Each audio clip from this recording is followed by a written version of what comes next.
Hi, this is Rachel Bohnet from Country Custom Fabricating, and you're listening to the Builder Sessions.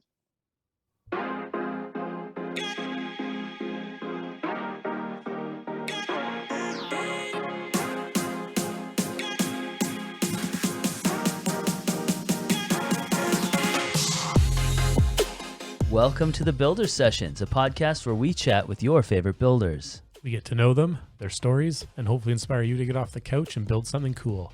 I'm Hoff. And I'm Rosie, and on this week's episode, we talk with Rachel Bohnet from Country Custom Fabricating. We talk about how she came into the fabrication industry, How she got into the industry because of an important shop teacher.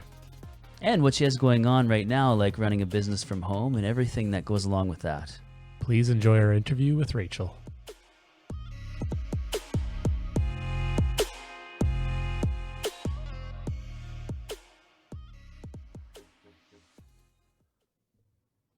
Rachel, thanks for coming on the show. Thanks for having me. For those of our listeners who haven't heard of you, tell us a little bit about yourself. Well, I have been a welder for well over 20 years. Started in high school, and I've worked amongst so many different aspects of the trade: mining, construction, aluminum fabrication, all of the things. And then I had a couple of babies, and I wanted to be home with them, so I ended up starting my business, Country Custom Fabricating, 6 years ago. And it's all started with, piles of scrap steel and horseshoes. I was living on a ranch at the time, so it was just more something for me to do where I could balance being a mother and finding my creative side with my passion for welding. So that's all how it started. And as time went on, life changed. I had to get a job again, and then I got to the position of like, hey, why don't I just jump in, get my business to be a full-time business and just see where it takes me. And so I've been doing this full-time, running my business out of my one bay shop that's attached to my house for the last 2.5 years. And it's just been an incredible journey to be running a business and being able to do it from home and be home with my kids as well. That's got to be nice being able to be at home with your family and then also being able to step out and go to work and do some stuff and go back and forth, having that flexibility, I bet. It's definitely nice. It definitely has its challenges running a business from home. What I do is not necessarily the cleanest of all jobs. My hands are dirty, walk in the house to make lunch, and I'm worse than my kids with dirty fingerprints on cupboards and light switches. But it's definitely can be a struggle to find the balance in all of it. But I do feel so lucky that I get the opportunity to still be there in the morning when they leave, and I'm in the driveway when they're running down from the bus, right? So That's awesome. Yeah. And you have control of your creative side too, right? You're able to design and make things that you want. Obviously, the customer has stipulations with different things, but you kind of have creative control of what you're producing. Yeah, absolutely. I mean, I get some jobs. I think I'm learning the lesson of saying yes to everything, because I say yes to everybody's jobs, and it can be hard sometimes knowing that my vision isn't always my customer's vision. And so sometimes it takes a little tweaking here and there to get exactly what they want. But I do enjoy the process of helping people create their own ideas, but also taking the time to create my own ideas. Yeah. And kind of like putting your stamp, your signature on that finished product. Yeah. Is that tough? Like I noticed on there's a couple posts ago, there's something that you talked about, like your vision versus customer vision and how to balance that. Yeah, the handrail. Yeah. Well, I think for sure that when a customer comes to me with a vision in their head and they're trying to explain it to me, sometimes they're drawing squiggly lines on their cell phone pictures and stuff to give me that vision. And so I think I grasped what they wanted. And in that particular incident was a hand railing I was building, and they had these kind of funky designs they wanted on the end. And I built them and I thought they looked fantastic. But when I got there, she's like, this just isn't what I visioned. And so I had to learn okay, this is a learning experience. I can't take it that I did something wrong. I just have to realize that just because I visioned it that way doesn't mean that's how they wanted it to be. So I ended up having to change a whole bunch of stuff on that railing. But that's it is what it is. Yeah. It was a learning experience for sure. Yeah, that's got to be tough, because I'm sure you've probably ran into like, oh, that's maybe not in this particular situation, but I feel like maybe every builder maker out there who does things like this for money as a job or for a career, in your vision, you're like, that's not gonna look great. I don't know. Okay, I'll do it. Like the integrity, your artistic integrity balancing with the paycheck, and like that's got to be tough. It does, and to not I'll give my opinion, say, well, what if we did it this way? I think this would be, this would look really nice this way. And sometimes they just have it set in their head. Nope, this is how I want it. And yeah, it can be hard when I set it out, being like, oh, I would have chosen that. But yeah, don't put my name on this. Just say you bought it at Pottery Barn or something. This one will stay off Instagram. Yeah. So when you got started early, was there anybody who inspired you to get into this field or trade, or just kind of like, were you involved at a young age in the trades or hands-on work? Yeah, no, my parents, my dad worked at a hospital. My mom worked in a medical office. And so they're very far from the hands-on. Like my dad worked on houses and stuff like that, and did all of the house handyman kind of stuff. But it was truly my shop teacher who inspired me to stay with it.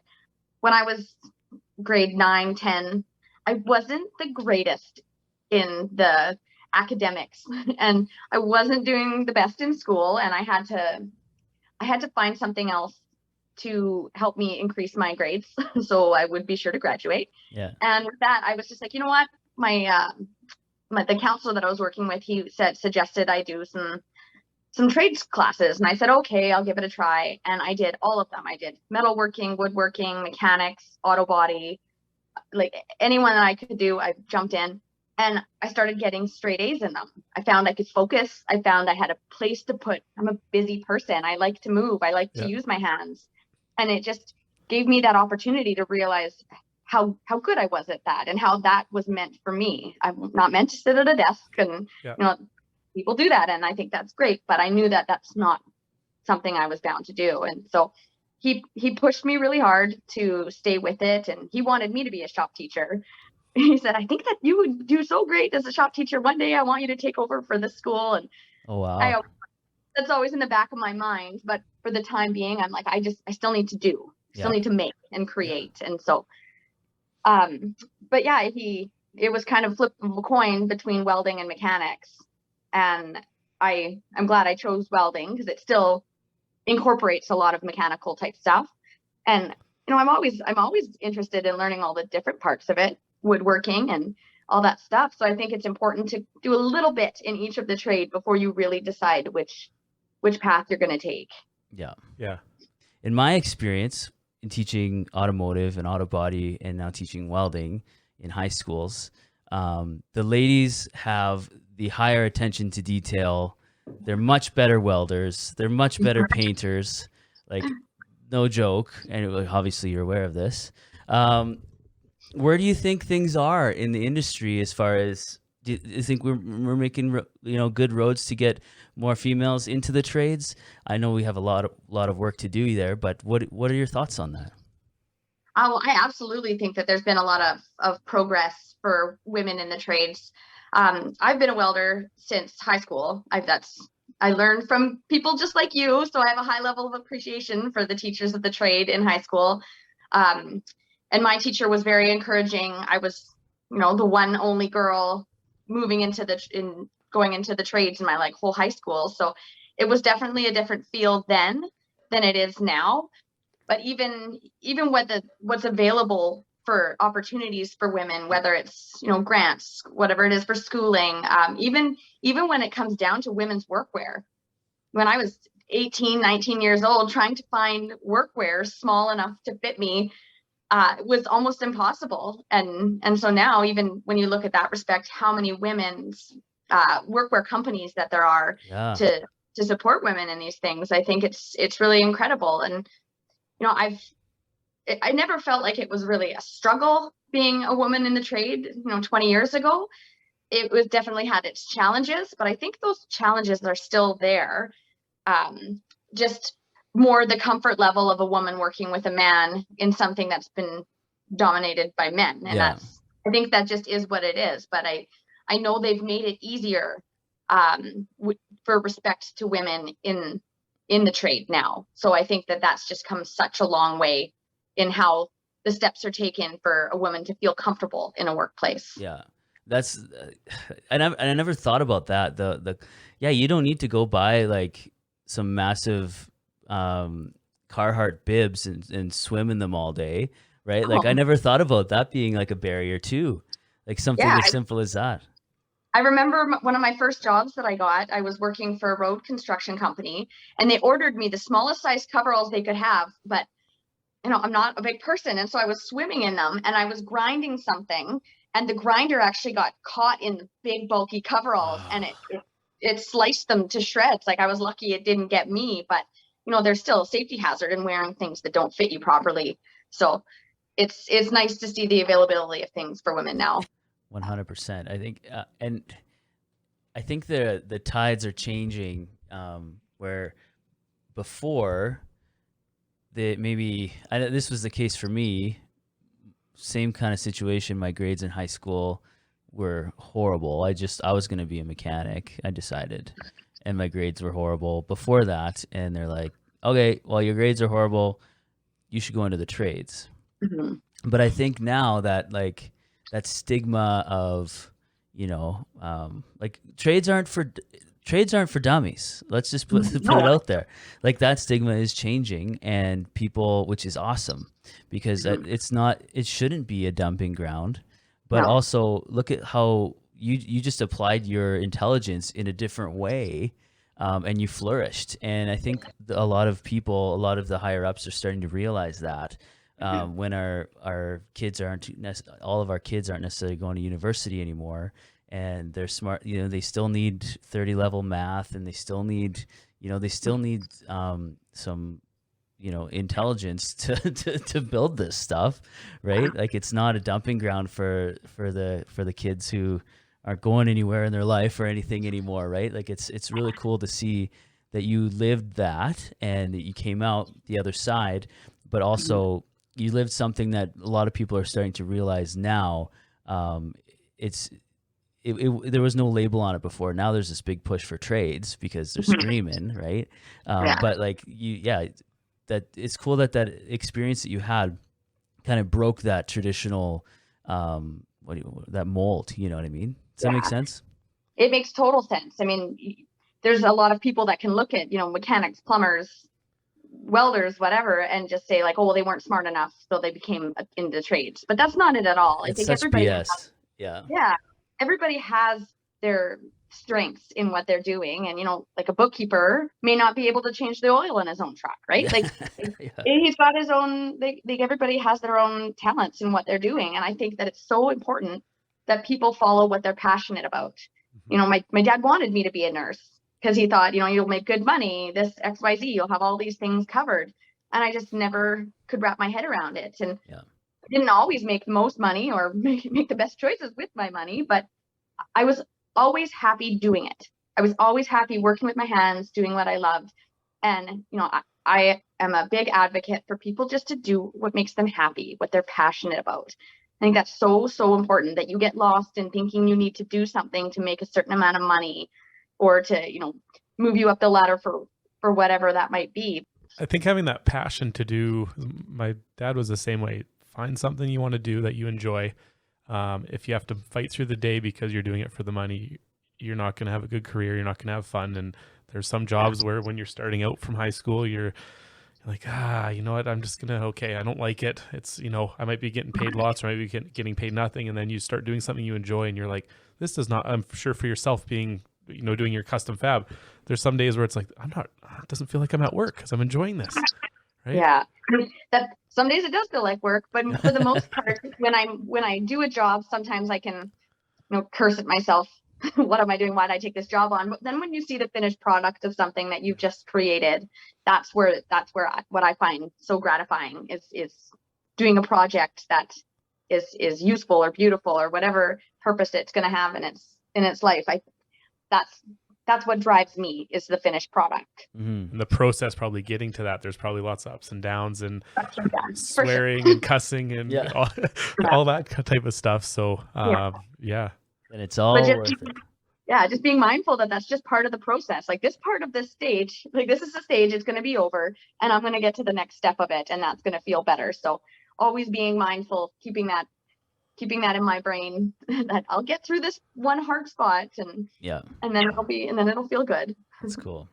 So your background in fabrication and your business has obviously opened up some really cool doors for you.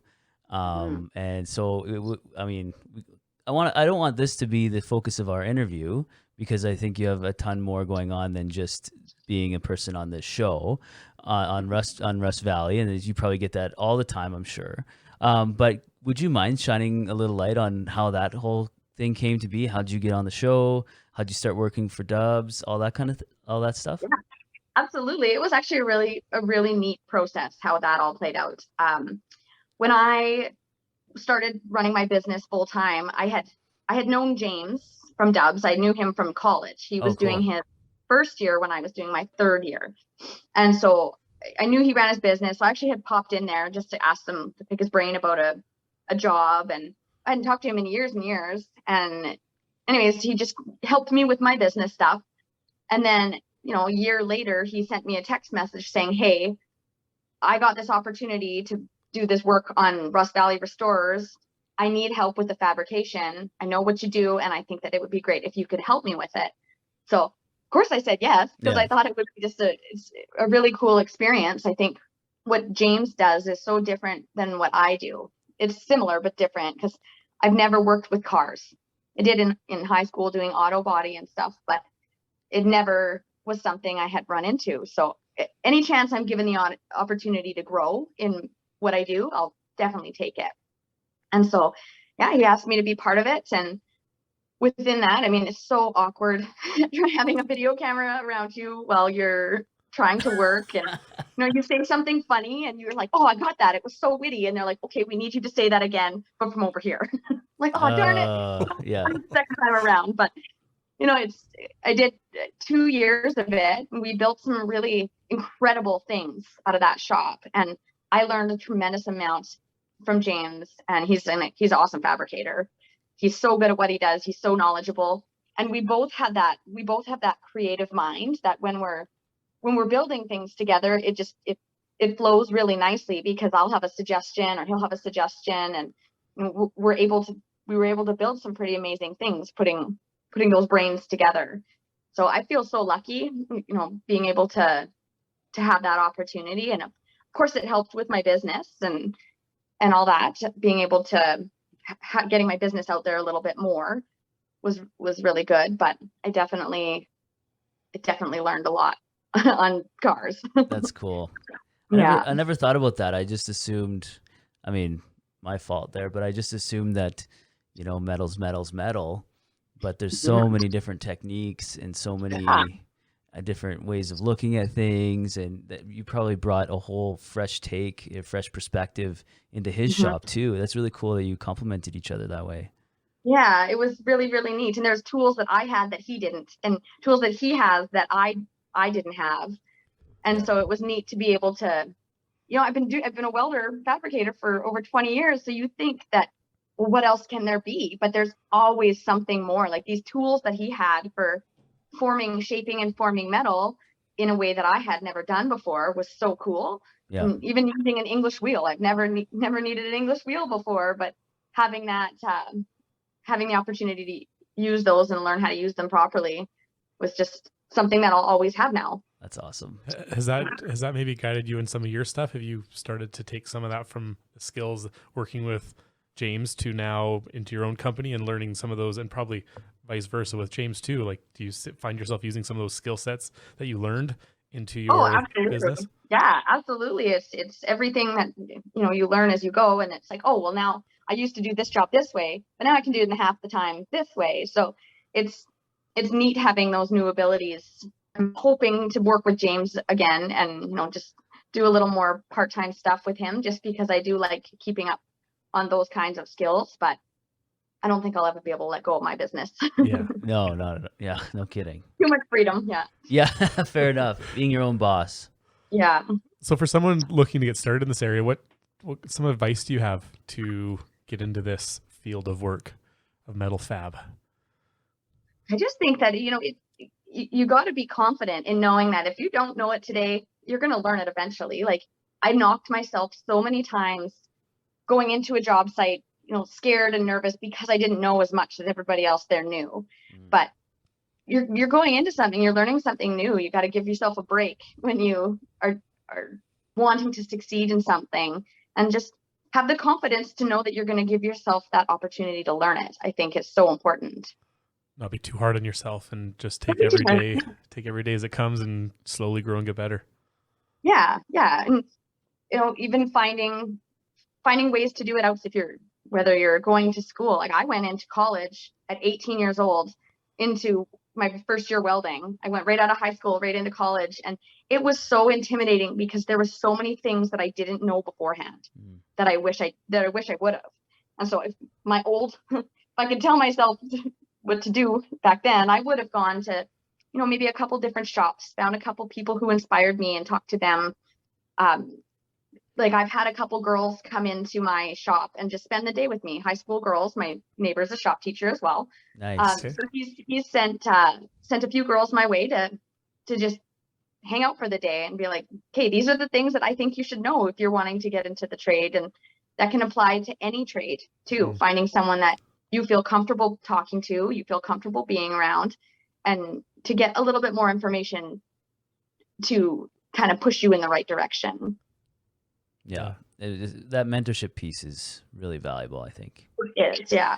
Lucky for me, I had that shop teacher to really drive me and push me, and I could ask questions and feel comfortable asking the questions. I never felt like an idiot, and I think that's really important, to find someone who makes you feel like it's okay to ask questions. And good for you for kind of paying that forward too, right? And being open to passing it on to the next generation too.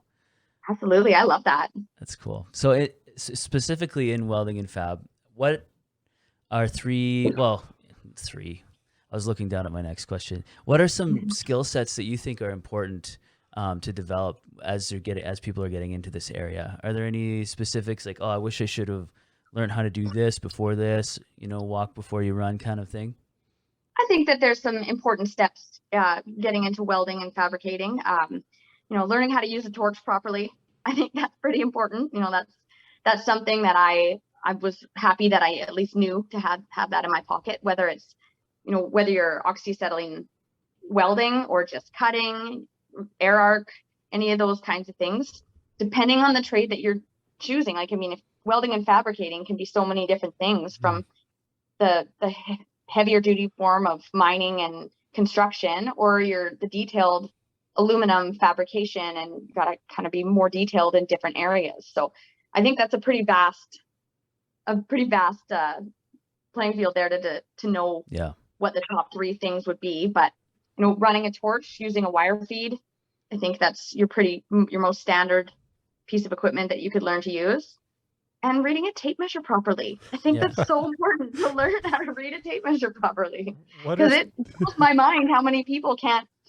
Even still, I have a hard time going from metric to imperial. Yes.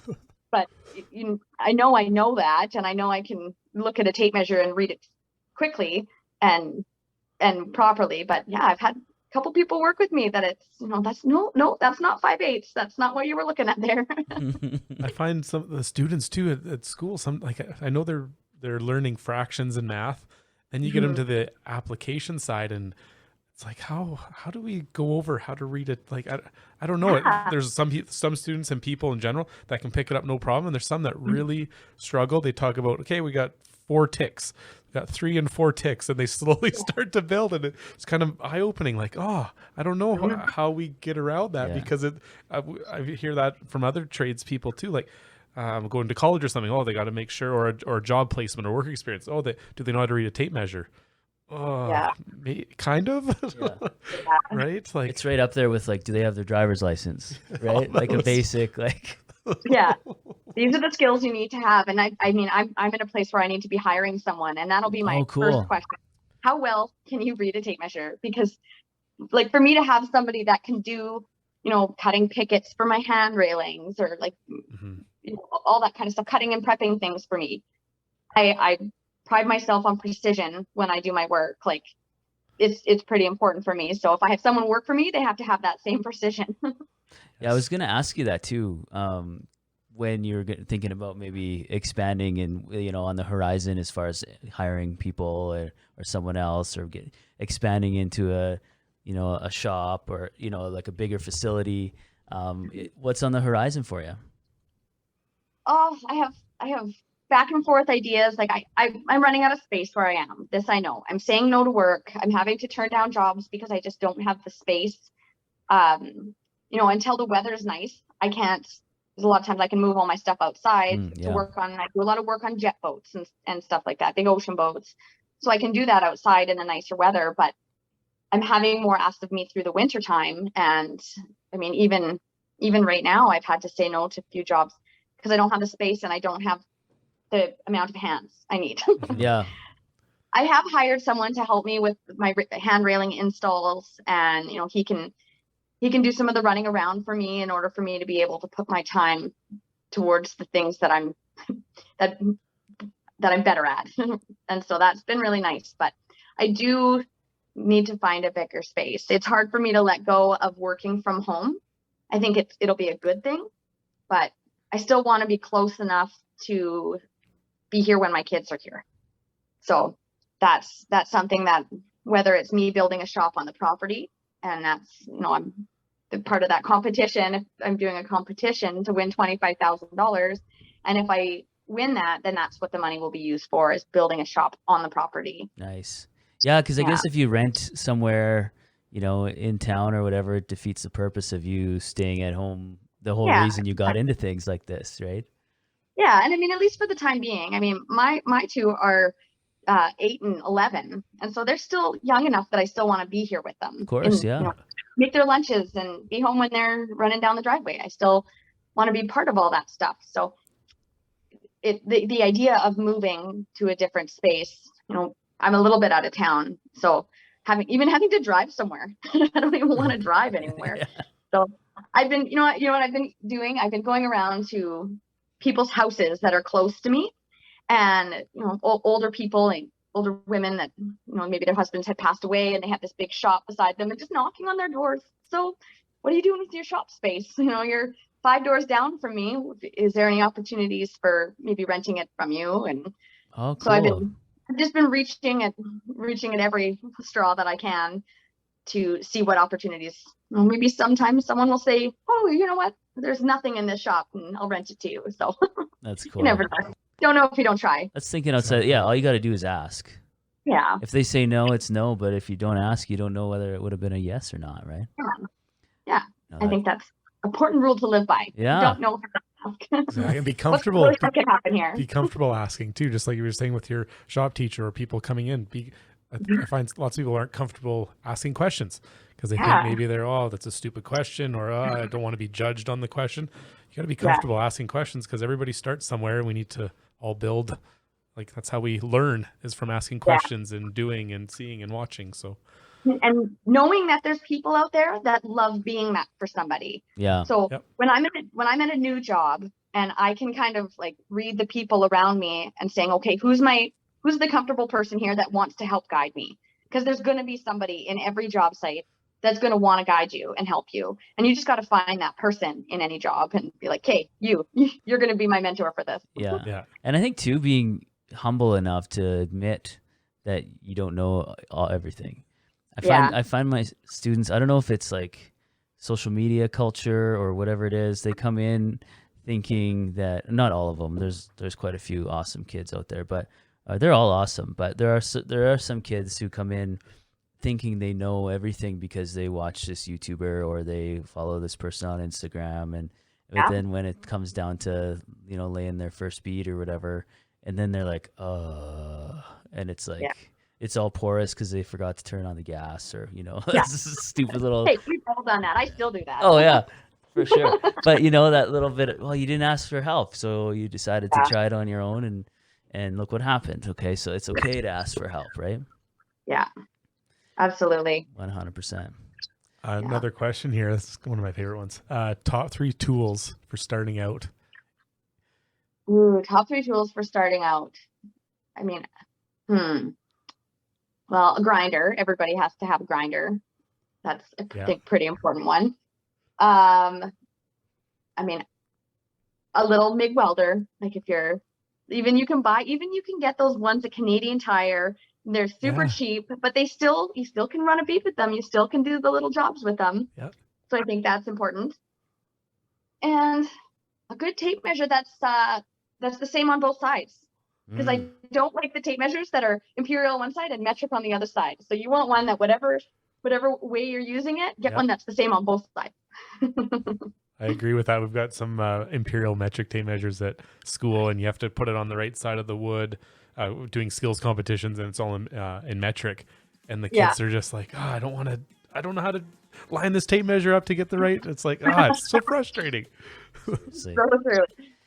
And to get a good tape measure too, because you can buy crappy ones, and the little metal end piece, those things can, sometimes they can stick, and that makes a difference of about 1/8 of an inch when you're doing something. So making sure you spend the money on a good tape measure. And when you're doing precision, you can't afford 1/8 of an inch.